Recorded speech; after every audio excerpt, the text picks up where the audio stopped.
She's still laughing.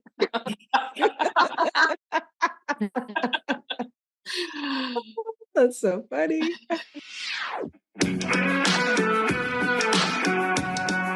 Welcome to 5 Lemons Left. We're the real stuff, the lemons making lemonade.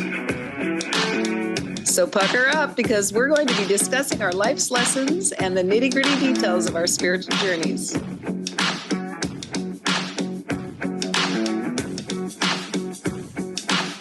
Hey y'all, I'm Amanda.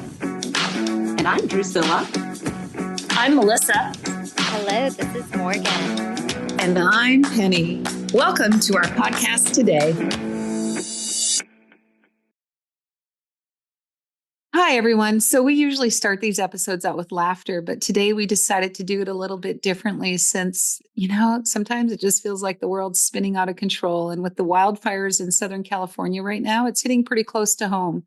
We have a lot of friends and family that are down there that are under either evacuation notices or have evacuated and lost everything. And so that's kind of the preface we wanted to set this episode up with. So I'm going to throw it back to Amanda to let you know what we're talking about today.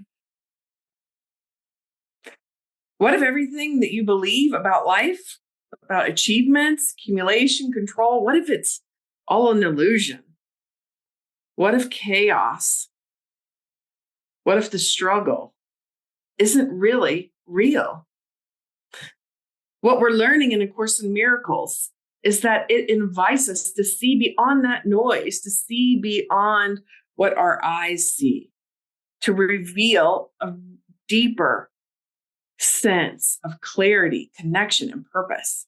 So today we're going to tackle that. We're going to look at uncovering the truth of what it really means to be alive on this planet right now. So Amanda, you said that possibly achievement, accumulation, control, that they are illusions. So what does that mean when there are people that lost their home and all the things we go through on a daily basis, and accumulation? That would be my house. I'm not in Southern California, but I live in a house and I drive a car, and those things are an illusion. What does that mean? That's what we're uncovering, right? As we are students of A Course in Miracles, the concept is this world that we live in is an illusion. And at the same time, there's fires that are going on. People are losing their home and their stuff. So that's actually what we're discussing, is like, how do we see through that illusion? For me, I can't. My brain doesn't wrap around that this world is an illusion. I get the concept of it. I understand more that the world is my projection of what I'm thinking about it. Like, do I really want to think the worst about what's happening in California and to all those people? Or do I want to think that somehow this is for the greater good, even if I can't see it, even if I don't know what it is? That's where I go to. My brain can't go to right now that this is a dream and it's not happening. Mm-hmm. I really love that you said that, Amanda. So I am listening to Marianne Williamson each morning unpack the lessons. And today the lesson was God did not create a meaningless world. So she said, A Course in Miracles says nothing real can be threatened and nothing unreal exists. And it's like we live in two separate universes, or parallel universes. She said one is reality with a capital R, which is love itself. And one is the three-dimensional world, which is the product of our human consciousness, which began millions of years ago when we started to think we were separate from God. So God did not create separateness. So he did not create a meaningless world. And then she goes on to say that we are living embodied. We are in a body, and psychic pain, just like physical pain, means that something is wrong and we need to reset our thinking. And so because we're living embodied, it's important for us to realize that we're the product of our thinking, or life as we see it is the product of our thinking, which means everything that's around us we've manifested, right? And the material world can be holy or unholy depending on the purpose we ascribe to it.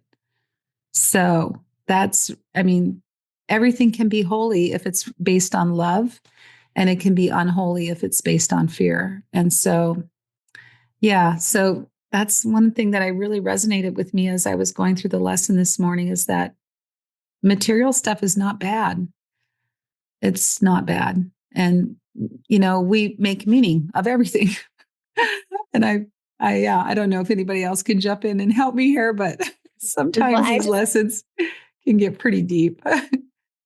I love what you are reading, and I love these principles and concepts from A Course in Miracles, but let's bring it down to earth a little bit and think of it in terms of, what if it was your homes that were swept away in a fire? How would you, any of you, I had it happen to me. work with? Okay, perfect. Well, I'm going to let you answer the question. How do you work with these principles? How do you work with these concepts when you seem to have lost everything? So I was 10 years old, long before I knew A Course in Miracles, but we did go to church, and our house burned. And what wasn't water damaged was smoke damaged or burned. And so we pretty much lost everything. And my mom said that it was like a week before school started, and she had everybody's clothes ironed and in the drawers ready to go. She was so disappointed. But it was really hard for my parents. I mean, they had 6 kids under the age of 18. And so I didn't have the course. And we did, a lot of people, the whole community just outpoured and brought, bags and bags of clothes for us, and food. It was beautiful. People opened their houses because our grandparents couldn't fit all of us in their house. So we went to different people's places and lived. And it was just beautiful how the community just opened their hearts for us. Yeah. 1970. It's a long time ago. So if it happened to you today, would your experience be different, or the way that you got through it? Well, interestingly enough, I've coached families, and one of the processes that we use is like, there's a knock on the door, and it's a fireman, and he says, you have 5 minutes to get out of your house. The fire's coming. So this whole LA fire thing was pretty real. And then you have 5 minutes to grab what you're going to take with you. And so then it's just a process to really know and have prepared what's important to you. So, our neighbor's house burned a few years back, and we had our pets in the cars. We had our cars ready to go out the driveway. We had grabbed our pictures and things like that. And that's all we cared about, because we wanted, first of all, make sure everybody was safe, and to get our pets out, because they, who knows what they would do. So did that answer your question, Morgan? Well,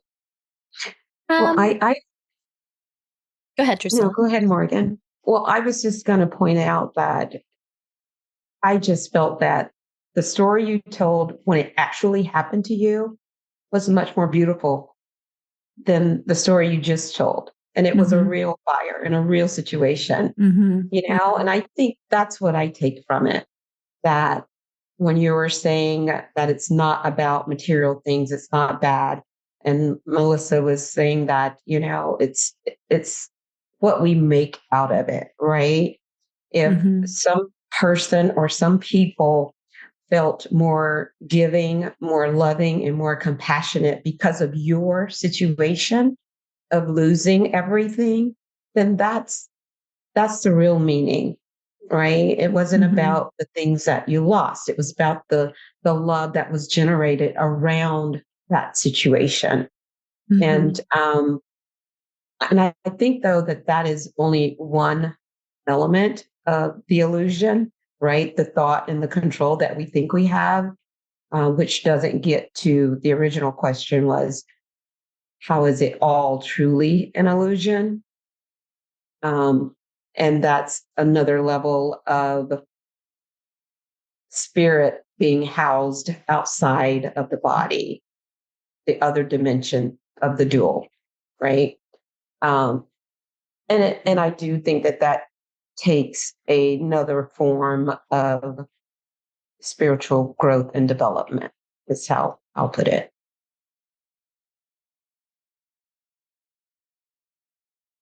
So, Drusilla, do you think that you are in the space of, first of all, you said dual. So take a minute just to explain what you mean by that, like non-dual or dual thinking, and then go into like, where are you on that spectrum? Like, as far as being removed into that thinking. I'd love to hear that. Well, I think Penny did a good job in explaining the duality of, the human, it's just human life here on earth and how we relate to that in our bodies, having an ego, which is our personality and all the traits that come with that. And then spirit being removed and aware of what's happening around you, aware of your thoughts without being attached to them. Where am I on that spectrum? I would say any given time, I fluctuate a lot, as you know, and that is human nature. But I will say, for example, when my sister passed away, and I was actually at the funeral and walking down to her casket, I immediately, and this was probably self-preservation, went totally to spirit and did not witness my sister there. I witnessed my sister in spirit. And that's where I helped her ever since then, so that I do connect with her and I feel her presence. And that is the way that I've learned to process death. Now, there's a whole lot of other situations that I have that happen that are, happening around me or watching the wildfires that I may not have that ability in dealing with those particular situations. So hopefully that answered your question, Amanda, in terms of, where I am. My goal is to be operating from level of spirit more often than I do. And that is the goal. I think that reading the course just within the last 2 weeks makes me feel like I'm going back home. That's all I think about every time I finish a lesson. Oh, I'm just excited because I feel like the last year was so up and down, topsy-turvy, all over the place. And I feel like this year I am really committed to being in peace and reestablishing a firmer hold on what peace looks like and feels like, and not being so all over the place. And the lessons are helping me to get there. Is it beneficial to you to think about the world as an illusion? Yes, it benefits me because my holistic approach on the course and that the goal of it is atonement, and that we are all one. It just helps me because I think about, and I've used this example before on the show for listeners who's listened before, that, if we think about it as we're just a cell in a body, the same as the cells in our body. Well, there's things going on in our body all the time. If my whole body is God and we are cells within the body, we don't necessarily have to know all the good and bads that's happening inside our bodies all day, every day. It doesn't matter. I Right? love that. I do too, Yeah. Drusilla. I've never heard you say that. Yeah, we talked about the cells being a body. Yeah. But and so it does help me. It does help because, we see things as being harmful or painful or sorrowful. But in the grand scheme of things, it's just evolution. It's just evolving. And it takes those things sometimes to create compassion and to generate love and to generate the things that are helping us all to evolve and to reach atonement. And that is the whole purpose. I love that visual. That really helps.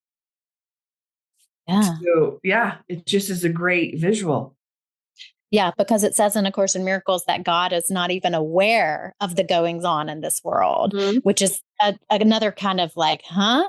Like one of those concepts that you hear and you're like, you mean God has no idea that my cat just died or whatever the case may be? Like, but it's the same thing that Drusilla's just saying. Like, I don't know everything that's going on with the cells in my body and everything's still chugging along. So I like that. It's just a helpful way to understand this stuff, I think.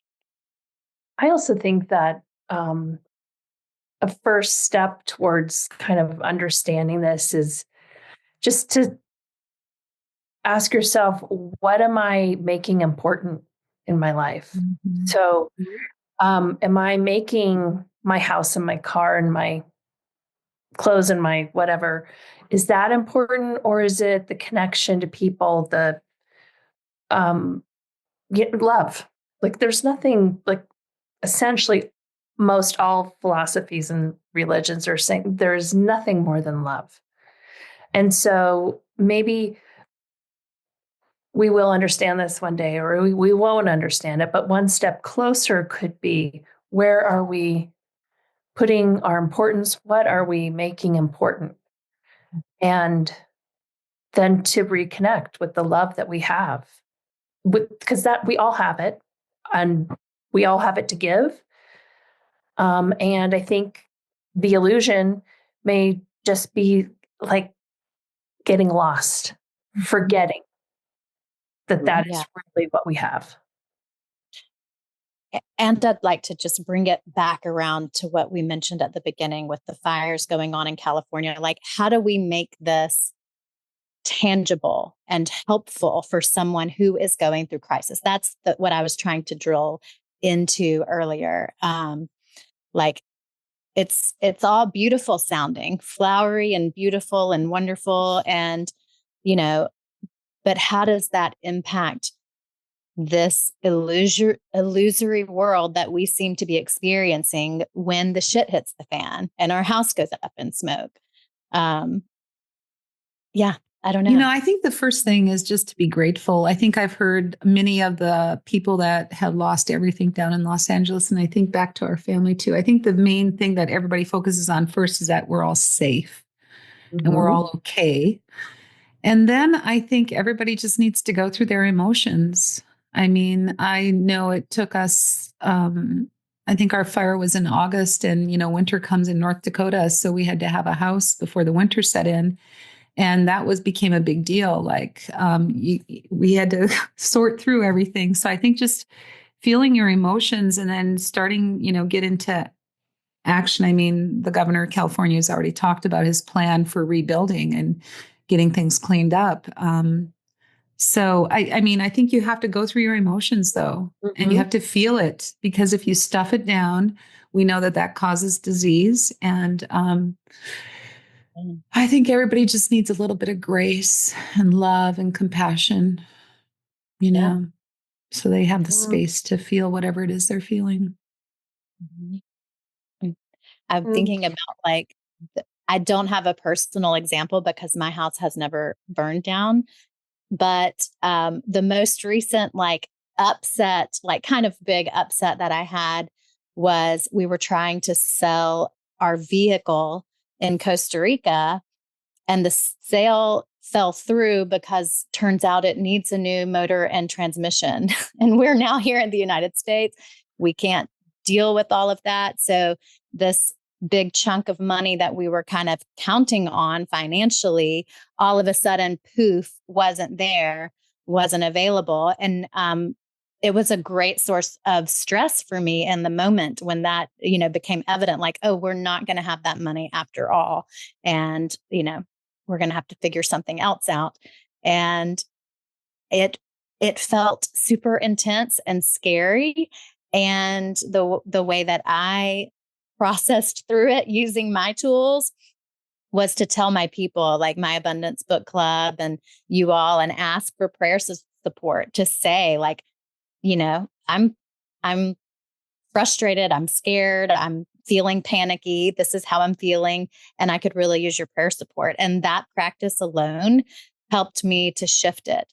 And I can also say that, like, it probably would have been an all-consuming thought for days, weeks on end. Like, I probably still would be eaten up with, like, what are we going to do about money? What are we going to do about money? What are we going to do about money? If I didn't have the tools and the practices and the support, the community. And that's not been my experience through this. And I know that is a far cry from losing one's home. But just to normalize, like Penny said, it is okay to have those initial fear-based responses when something seemingly tragic, seemingly traumatic occurs in your life. So not to just Pollyanna your way through it and think, oh, well, it's all an illusion. Everything's fine.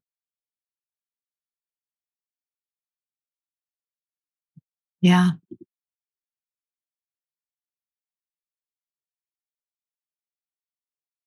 What about you, Amanda? I feel like we haven't heard much from you today.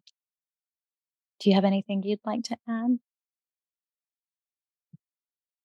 I keep going back to, this is so challenging. It's so challenging for me to wrap my head around. Like, I feel like I'm still in the place of meditation, just being able to take one step back, right? Just to, like, ooh, these are my thoughts. And like, so I feel like, sometimes I feel like I'm really far down the spiritual journey. And then, like, having this conversation, I'm like, blah, blah, blah, blah, blah. I don't know what to say. I don't know what to do. I don't know what to think. Or so, like, where I'm sitting now is, okay, I can witness my thoughts, so that means I'm not my thoughts. So in reality, then that means there is a deeper side. I'm once removed from this situation. And right now, that's all I can do. Like, my brain literally, or my being, is not letting me move past, okay, I'm once removed. I think that's why when Drusilla said, like, a cell of the body, like, we're just one cell of this body, I heard it differently, or I heard it again, even though Drusilla said it again, because it's just one little bite that I can take, one little nibble, because this seems like a huge illusionary sandwich right now. And I can't, I just can't do it. So that's where I am. I'm on the struggle bus, people. Mm-hmm. I get it. Like, our house flooded completely when we were getting ready to move. Our whole neighborhood flooded. And it was actually like such a blessing to us, because we were going to do all this renovation work anyway. And we got lots of insurance money because, like, because it flooded. The roof came off, the trees hit the fence, so it was a real big benefit to us. But our neighbors, right, it seemed like they were having different experiences. So we didn't talk about how good it was for us, because it was that flood was a really good thing. Yeah. It kind of goes back to the meaning we make of everything, right? Yeah. Morgan, thank you so much for busting me out of my safe little non-talking bubble, right? Because I have to admit that I'm struggling a little bit. Yeah. Well, you may as well get Melissa out of her bubble now.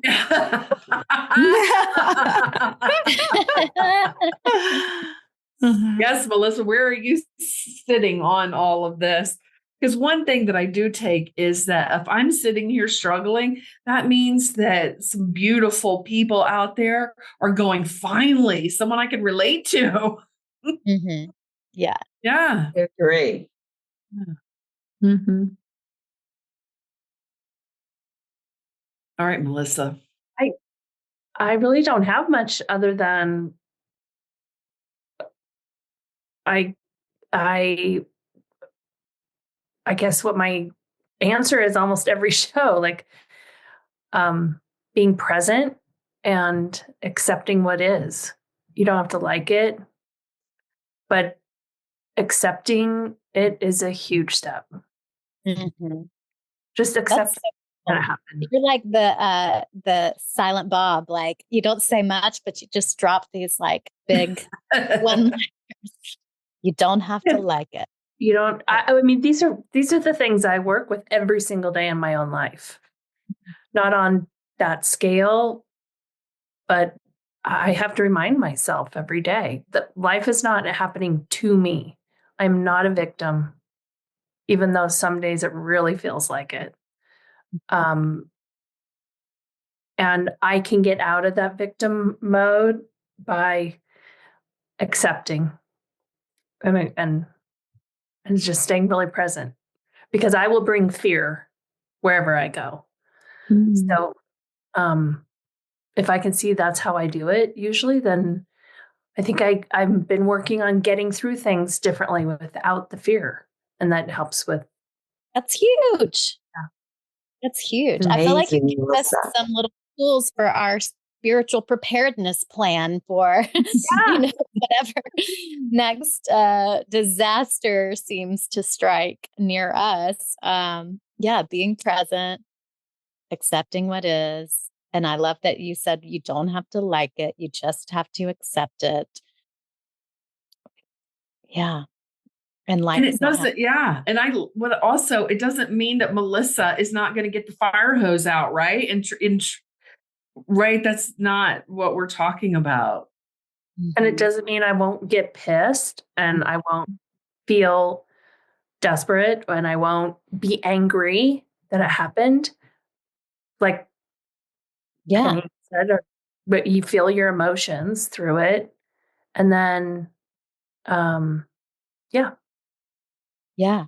And when you were sharing on that, it reminded me of the quote, what is the meaning that I'm making of it? Because if we can hone in on that, like, what is the meaning I'm making of my house going up in smoke? Like, I'm not going to have anywhere to live. I'm not going to have shelter. My family's not going to like if you really look at what the meaning that you're making of it and start asking, well, is that true? Can I know that that's absolutely true? Then you can unwind some of that fear just by like not letting it hide under the table and looking at it in the face. Like, what am I really afraid of? What is the meaning that I'm making of this situation? What is the meaning I'm making of the fact that my car didn't sell? Like, I'm not going to have any money. My source is the car, like all of my, you know what I'm saying? Like there was all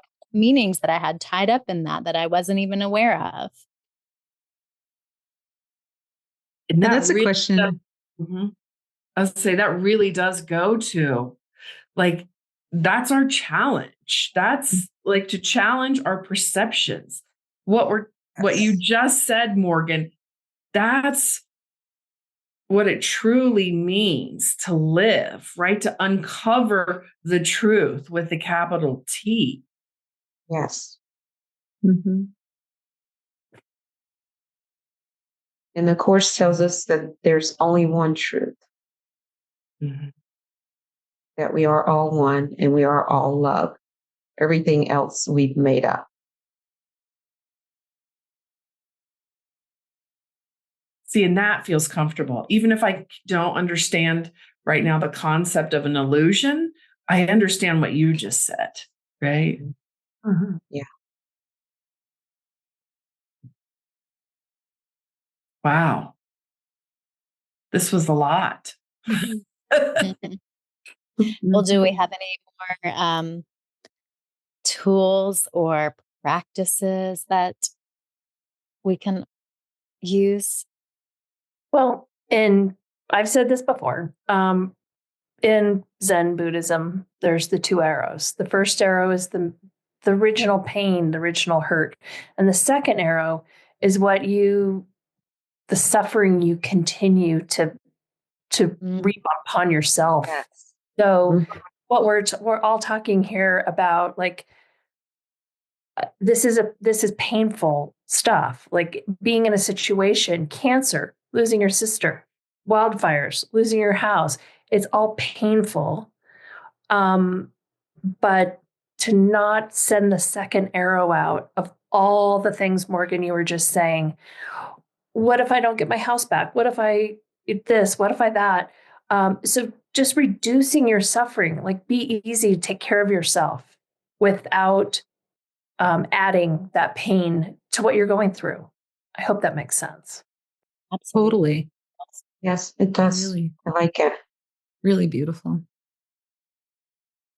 Yeah. But there's a lot that we've squeezed out of this lemon. I'm gonna put some sugar in it. Yeah. We need a little dose of sugar, right? Mhm. All those beautiful tools that were discussed. Yeah, I'm going to just go ahead and jump into the Post-its if that's okay for Yay. you all. These Post-its, my favorite part. So I loved, Drusilla, when you talked about the goal is to operate from a level of spirit. Your goal is to operate from the level of spirit more often than not. I just thought that was so beautiful. So beautiful. And then I'm not sure who said, what am I making important? Oops. Oh, Melissa said this. What am I making important? Like, what are we making important? And really all we need is love. I added that. You didn't say that, but you said it a roundabout way, Melissa, but all we need is love. Love. All we need is love. I watched a Beatles thing over the weekend. Anyway. And then we're just a cell in a body, and that body is God is the body. The whole body is God, spirit. So that's really, I love that. That really brought a lot. And then Morgan, when you said, what meaning are we really making of this situation? And all we do is have to change and challenge our perception of what's going on. And the whole thing can shift. Like the whole A Course in Miracles is it's just a miracle is a change in perception. And we can change our perception just like that. And everything changes. So, yeah. Whew. Okay, everybody just take a breath. Maybe somebody stop breathing like me. Yes, I did. Yeah. Good reminder, Penny. Good reminder. So Mhm. maybe a good practice would be to just journal about, even if you don't live near the fires or haven't been directly affected by the fires, but you've been affected by the news of the fires or whatever else is going on in the world, like challenge yourself to do some journaling around what is the meaning I'm making of this situation, Mhm. and just see what comes up and be open to whatever comes up without judging it or making it wrong. And just notice. And then really make sure that you know what's important to you and you have it readily available for you if you have to leave in an emergency. I mean, that's just kind of what's the word? It's like a part of the illusion, but it's an important part of our illusion that we're living in, I guess. I don't even know how to. So have your emergency preparedness plan and your spiritual preparedness. Yeah, that's a really good point, Morgan. Absolutely. Yeah. Yeah. Your physical world, emergency preparedness plan, and your spiritual emergency preparedness plan. Yeah. I love it. Yeah. Okay. So just prayers going out to anybody that's suffering from whatever you're suffering from. I mean, there's so many things that could be going on for so many people. And just know that we're beaming out love and compassion and care and hope to everyone. And just praying that you all stay safe, that you all stay happy, that you all know that you're loved. And so with that, This is a wrap of another beautiful episode of the Five Lemons Laughing. Thank you for joining us. We really appreciate it. You can Let's shout find out us. to Olga too. Oh yeah, yeah. Olga. We For love you, listening. Olga. Thank you for Thank listening. you. Yeah. Bye, everybody. Bye. Bye-bye.